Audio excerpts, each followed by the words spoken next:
Alain, propos sur la religion. Éloge de Lucrèce. Lucrèce, le poète matérialiste, loue son maître Épicure, après avoir tué l'âme, comme s'il suffisait, pour ne plus craindre la mort, d'être assuré de mourir tout entier. Bien plus, il semble croire, et il dit que celui qui ne craint plus ni la mort, ni les dieux, est délivré aussi des passions méchantes.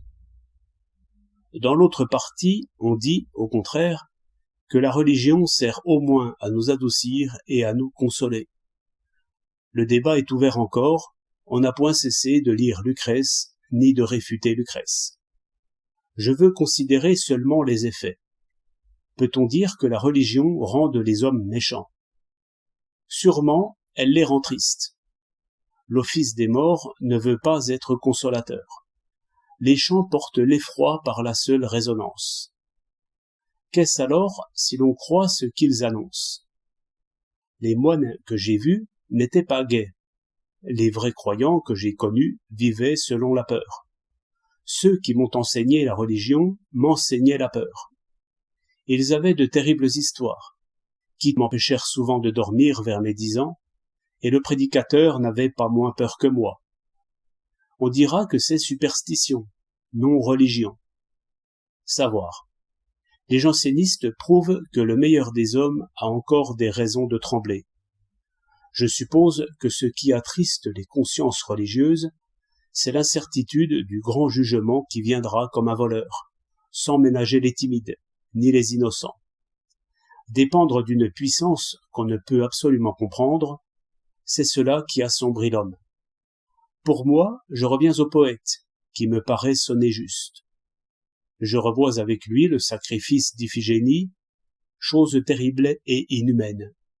Certes, je l'ai su et je l'ai vu. Le temps des sacrifices humains n'est pas si loin de nous. Y a-t-il un lien entre cette peur et cette méchanceté? Il se pourrait. Les passions ont cela de remarquable qu'elles se développent sur un fond commun de tristesse, sur une sorte de régime aigre et mécontent, qui n'est pas plus fureur que peur, et qui même n'a pas de nom.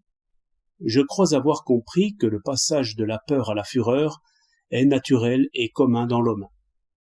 Et, en somme, je n'attends ni secours, ni amitié, ni rien de bon, d'une nature qui n'est pas chez elle dans ce monde-ci, qui n'est pas adaptée, et qui saute sur elle-même en ce plein jour comme les enfants dans la nuit. Le Dieu ici ne joue guère. C'est la peur qui mène le jeu. Et la peur, comme on sait, n'a pas besoin d'objet ni de raison. Quelle pensée y a-t-il dans la peur? La pensée d'autre chose que ce qu'on voit et que ce qu'on touche, de quelque chose qui est caché, qui tourne autour de l'arbre, qui est derrière la porte, qui marche derrière nous. La peur qui habite les bois et qui les fit dire sacrés, c'est toute la peur peut-être. Et, dans le fond, c'est croire que ce monde-ci n'est pas vrai, et qu'il y a quelque chose derrière. Je n'entends pas par là ce qu'on veut quelquefois appeler mystère, et qui n'est point mystère, comme les choses qui sont très loin ou les choses qui sont très petites. Car celui qui prend le monde comme il est ne veut point dire qu'il sait tout. Seulement, des choses éloignées ou petites, il pense, comme Arlequin, que c'est partout comme ici. Le mystère, selon la doctrine de la peur, est aussi bien dans une chose familière et connue. Ce n'est pas au télescope ni au microscope qu'on le verra mieux. Je conclus que se sentir mené par d'autres puissances, indicibles, par d'autres causes, indicibles, cela ne peut rendre l'homme doux et facile. À l'homme qui voit noir, tout est noir. La sérénité lui est importune. Il trouve très naturel que l'on soit malheureux. Par ces chemins, j'arrive à comprendre assez un paradoxe très choquant, car nous avons maintenant une religion de grâce, de pardon et de fraternité.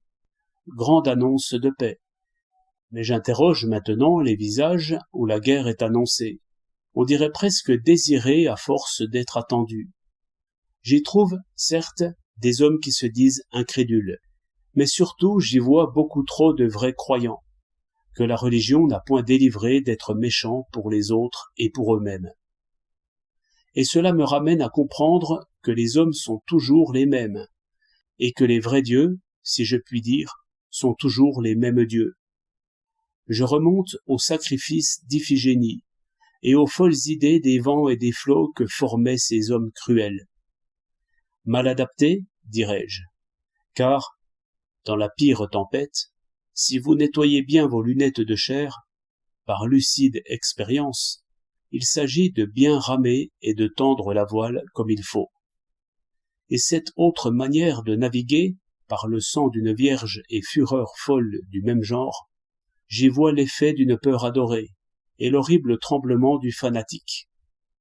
À quoi ne peut remédier la lumière du soleil, qui n'y peut rien, mais seulement le lucide regard de la raison éclairant l'expérience.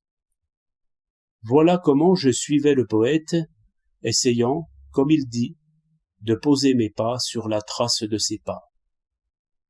27 février 1932